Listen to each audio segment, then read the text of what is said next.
Saya Tifal Solesal melanjutkan Kompas Petang, Saudara. PKB mempertimbangkan bergabung dengan Koalisi Indonesia Maju Plus atau KIM Plus. Pengamat menilai jika KIM Plus terbentuk akan merugikan bakal calon gubernur Jakarta Anies Baswedan. PKB mempertimbangkan bergabung dengan Koalisi Indonesia Maju Plus atau KIM Plus di Pilgub Jakarta. Wakil Ketua Umum PKB Jazilul Fawait bilang, bila KIM Plus terbentuk, maka Pilgub Jakarta berpotensi hanya jadi satu poros koalisi. Soal nasib Anies Baswedan jika PKB jadi bergabung dengan KIM Plus, Jazilul bilang semua kemungkinan masih bisa terjadi. Pilgub Jakarta masih sangat dinamis. PKB sendiri masuk ke KIM Plus Atau sudah ada tawaran nggak? Kita pertimbangkan. Kan sudah ada di publik tawaran itu. PKB akan mempertimbangkan untuk kebaikan Jakarta, kebaikan Indonesia. Berarti ada kemungkinan bahwa nggak akan dorong Anies untuk Pilgub DKI dong dari... Semua serba mungkin. Termasuk perspektif saya, KIM Plus itu kolaborasi dari semua kekuatan politik. Nah, kalau terjadi kolaborasi di DKI, maka akan juga terjadi kolaborasi di nasional. Karena DKI dengan nasional irisannya dekat. Berarti nggak? Sebelumnya, Ketua Harian DPP Partai Gerindra Sufmi Dasko Ahmad menyebut, Koalisi Indonesia Maju Plus yang terdiri dari partai KIM dan non-KIM tengah menggodok nama calon gubernur yang akan diusung di Pilkada Jakarta, Jawa Barat, dan Jawa Tengah. Di Pilkada Jakarta, Dasko memprediksi hanya akan dua poros yang berlaga. Tapi saya yakin pada akhirnya di Pilkada Jakarta itu maksimal hanya akan terjadi dua pasang aja yang bertarung. Nanti pada waktunya pasti akan diputuskan secara bersama-sama satu suara oleh Koalisi Indonesia Maju Plus. Ini nunggu Pak Prabowo pulang, akan ada pertemuan dari partai-partai Koalisi Plus, Koalisi Indonesia Maju Plus itu yang akan plus ada partai lain dong yang ikut kan begitu. Akan membicarakan mengenai pilkada tadi, ada Jawa Tengah, ada DKI kan begitu. Pengamat politik Ujang Komarudin berpandangan, jika perahu besar KIM Plus terbentuk, akan merugikan bakal cagup Anies Baswedan. Ya kalau itu terjadi, maka ini sesungguhnya merugikan Anies Baswedan. Kalau KIM Plus itu kan kemungkinan besar, misalkan PKB akan merapat kan begitu, Nasdem akan merapat, kan itu tuh. Ya kuncinya kalau KIM Plus itu ada pada PKS. Apakah PKS masuk ke KIM Plus? Kalau itu masuk, ya berarti ada perubahan peta. Anies bisa tidak berlayar, begitu loh. Tetapi kalau PKS-nya misalkan masih di luar koalisi KIM atau punya poros sendiri, ya maka dia harus cari partai untuk mengusung Anies agar bisa 20%. Mungkin saja dengan PDIP kan begitu. Karena PDIP saya tidak yakin kalau masuk ke bagian KIM Plus itu. Usai Partai Golkar mendukung Deddy Mulyadi maju di Pilgub Jawa Barat, diduga kuat KIM Plus akan mengusung Ridwan Kamil maju Pilgub Jakarta. Sejauh ini, Anies Baswedan menjadi calon gubernur yang mendapat dukungan partai politik, namun belum terbentuk jadi koalisi. Tim Liputan, Kompas TV.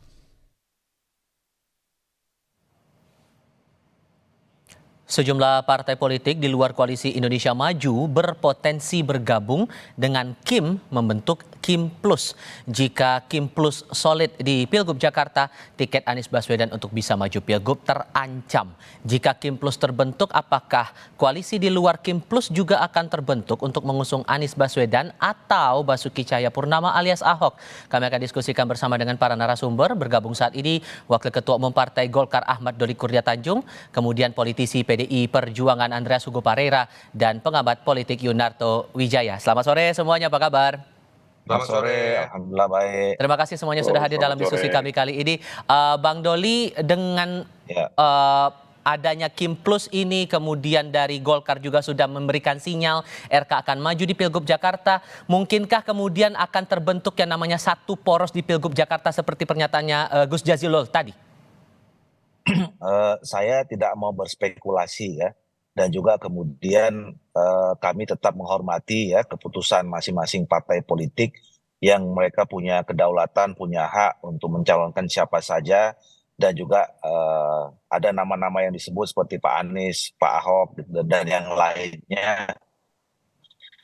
Mereka juga punya hak juga untuk dicalonkan untuk kemudian ikut dalam kontestasi pilkada dimanapun, khususnya di Jakarta. Nah, jadi itu saya serahkan kepada masing-masing partai politik. Nah, soal Golkar, kalau Golkar, kami di dalam 3 minggu terakhir ini melakukan komunikasi yang intensif ya dengan teman-teman di Koalisi Indonesia Maju di berbagai level, mulai dari di DPD Provinsi Jawa Barat, Jakarta, kemudian di level DPP, sampai ada komunikasi di level ketua umum yang mungkin dalam 1-2 hari ini akan ketemu, kemudian mengambil kesepakatan yang final untuk Jakarta dan Jawa Barat ya.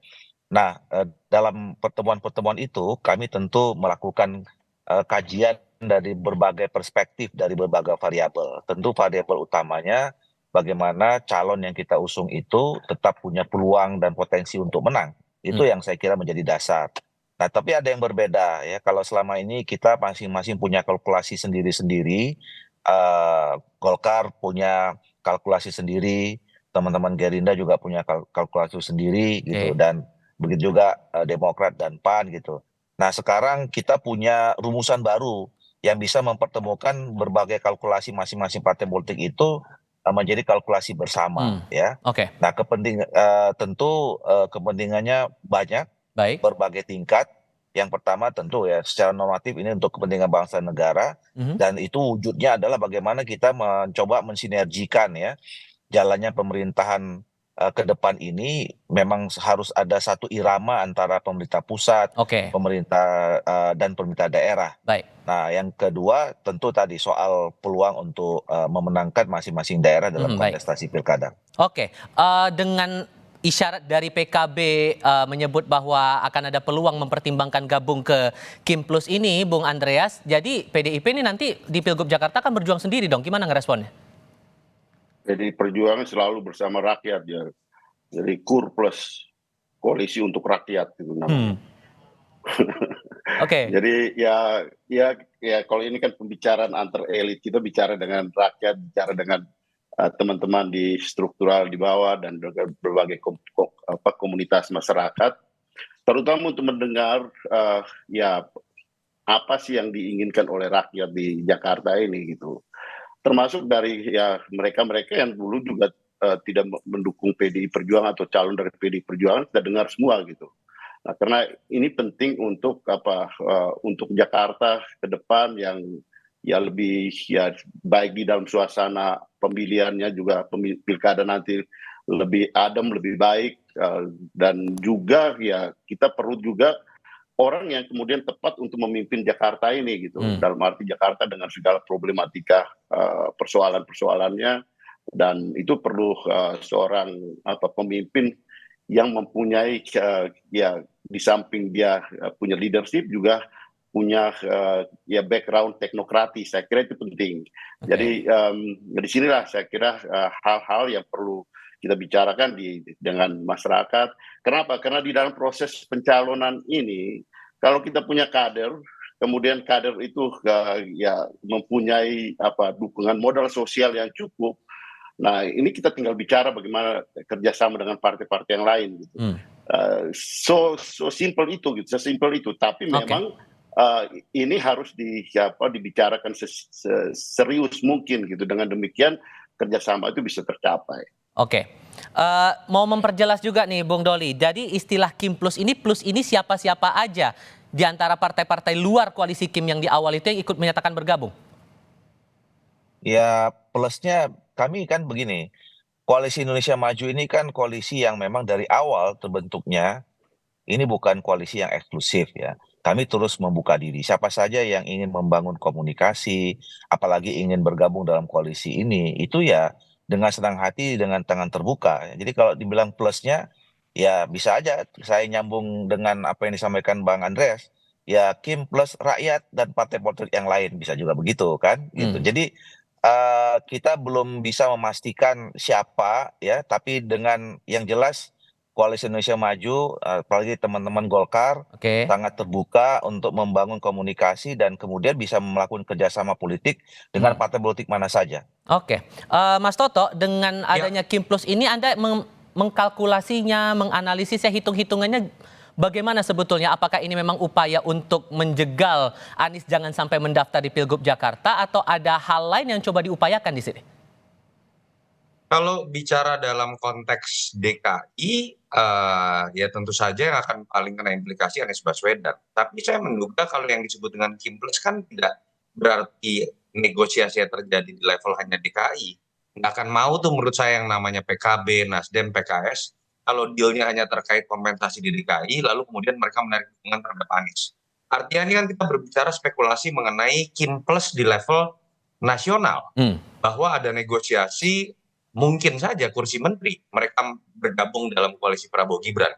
Nasdem jelas loh sudah menyatakan akan mendukung. Kalau kita lihat pernyataan Gus Jazilul tadi juga sepertinya mengarah ke sana karena menggunakan bahasa Jakarta dan Indonesia singgungan.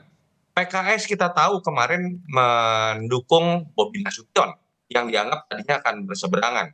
Ketika mendukung seorang Bobi Nasution itu berarti mendukung anak presiden. Bukan sekedar Bobi di Pilkada Sumut, artinya ada di lain yang lebih besar. Jadi menurut saya memang ini sedang terjadi sebuah negosiasi membentuk koalisi yang lebih besar di level nasional, tidak tahu akan deal atau tidak, dan implikasinya bukan hanya di Jakarta, Mas Ival, itu hanya salah satu contoh. Ketika di Jakarta yang efeknya muncul adalah penjegalan terhadap Anies atau Anies tidak bisa maju. Bukan tidak mungkin akan ada efek-efek di daerah lain. Contoh Banten, kita tahu ada kekisruhan atau perbedaan sikap antara dua partai terbesar di Kim, Gerindra dan Golkar. Bukan tidak mungkin kalau di atasnya ada sebuah kesepakatan yang sangat besar, di situ kita akan melihat sesuatu yang seperti terjadi di DKI dan di Jabar. Poin saya tapi yang paling penting adalah seperti ini, silahkanlah ada koalisi yang merasa kekuatannya mayoritas lalu mencoba mengatur-ngatur. Walaupun itu juga sebenarnya tidak baik buat demokrasi. Tapi yang saya lihat sekarang kondisinya, negosiasi di antara partai-partai ini seperti ada satu partai yang merasa lebih besar dibanding partai yang lain. Terkaan saya tentu saja partai Gerindra. Kenapa? Gerindra punya kader namanya Presiden Prabowo, Presiden terpilih Prabowo. Mereka punya kekuatan negosiasi tertinggi bagi-bagi kursi menteri. Jadi saya terbayang lah ketika berbicara kemudian negosiasi di antara mereka, ada sebuah kartu as yang bisa dikeluarkan oleh Gerindra. Anda masih mau masuk dalam koalisi Prabowo Gibran atau tidak? Anda mau masih mendapatkan jatah menteri sesuai atau tidak? Atau jangan-jangan misalnya ada spekulasi ini upaya Mas Erlangga memposisikan jangan sampai terjadi goncangan seperti itu mengenai Munaslup. Kalau itu yang terjadi sangat disayangkan. Bagaimana pesta demokrasi pilkada terbesar pertama kali di Indonesia bukan ditentukan oleh masyarakat dari bawah. Pencalonannya bukan ditentukan oleh hasil survei yang representasi suara dari pemilih di bawah, tapi ditentukan oleh kepentingan yang tidak terkait dengan daerah tersebut oleh pihak-pihak tertentu yang memang sekarang dianggap memiliki kekuasaan lebih. Kalau melihat posisi dari PDI Perjuangan di Pilgub Jakarta, kansnya akan bagaimana menurut Anda, Mas Soto? Ya, PDI Perjuangan ini kan menjadi lebih mudah dianalisis karena ketua umumnya keras kepala, bahasanya seperti itulah. Sehingga ketika kemudian kita menduga mengenai Kim Plus itu siapa, dengan sangat mudah kita akan menempatkan PDI Perjuangan di posisi terakhir gitu ya. Dan ketika itu terjadi, hitung-hitungan di pilkada mereka akan lebih mudah. Mereka akan menggunakan logika yang tadi Bang Andreas sebutkan. Ada kader yang bagus, surveinya tinggi, dianggap punya kontribusi baik terhadap partai, akan dimajukan. Problem buat PDI Perjuangan adalah ada aturan 20-25% yang di beberapa daerah tidak bisa dipenuhi termasuk di DKI. Jadi kalau bicara kondisi di Sumut, menurut saya PDI akan sendirian melawan Bobi. Ketika berbicara di Jawa Tengah, pilihannya entah sendirian kalau PKB gabung dalam koalisi Prabowo Gibran atau bersama dengan PKB kalau PKB tidak deal dengan Pak Prabowo. DKI terkaan saya sepertinya juga akan mirip dengan Jawa Tengah. Tinggal PKB apakah masuk ke dalam koalisi Prabowo Gibran atau kemudian ketika sendirian ya akhirnya PDI Perjuangan hanya menonton dan tidak bisa mengajukan siapa-siapa. Ditambah lagi juga sampai sekarang dari PDI Perjuangan Bung Andreas belum menyatakan sikap nih, akhirnya jadinya mau dukung siapa? Apakah betul jadi dukung Anies yang sebelumnya dikatakan Mbak Puan potensinya untuk dicalonkan nih 50% ke atas. Jadi gimana ngerespon ini? Jadi ke saya nih ya. Iya, Bung Andreas silakan. Oh ya, itu tadi kalau dari proses yang berjalan sekarang, sebenarnya saya mau membahasakan seperti yang tadi Toto dengan sangat cerdas membahasakan tadi gitu. Tapi kan ya sebagai partai tidak perlu saya menyinggung yang lain gitu. Tapi konteks yang sekarang terjadi kan ya seolah-olah semuanya diatur oleh elit gitu kan. Elit itu bisa mengatur semua dan menempatkan semua ini untuk ada skenario besar yang berkaitan antara pilkada dan dengan nasional gitu ya, antara pemerintahan di daerah nanti di provinsi terutama dengan pemerintahan nasional, terutama di daerah-daerah tertentu ya. Upaya-upaya itu kan yang kita lihat sekarang gitu.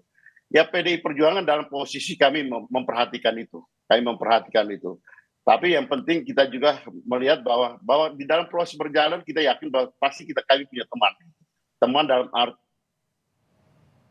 teman melihat pada persoalan lebih ke bawah, dalam arti lebih ke menghormati pilihan rakyat, menghormati suara rakyat, menghormati proses demokrasi yang terjadi di level pemerintahan atau di level pilkada ini. Gitu. Nah, saya kira ini satu poin yang sekarang ya PDI Perjuangan secara tidak langsung kami berada pada posisi seperti itu gitu. Kalau tadi Toto mengatakan bahwa di Medan ada upaya untuk membentuk koalisi besar, kemudian ya kita ada teman yang kemudian akan bergabung. Tapi dengan Kim Plus ini merasa terganjal tidak PDIP dengan posisinya sekarang di Jakarta? Saya kira itu hak dari teman-teman Kim dan plus-plusnya itu gitu. Tapi ya kalau kami, seperti yang saya bicarakan tadi gitu, kita yakin bahwa kita punya kader yang mempunyai kesiapan untuk maju. Nanti kita bicara dengan teman yang mempunyai pandangan yang sama untuk ya bagaimana kita ya bicara dengan rakyat, menyampaikan positioning kita kepada rakyat. Baik. Saya kira itu jauh lebih penting untuk ya pengembangan proses demokrasi di tingkat pilkada ini, dan kemudian untuk ke depan bagaimana membangun satu pemerintahan yang lebih sehat lah.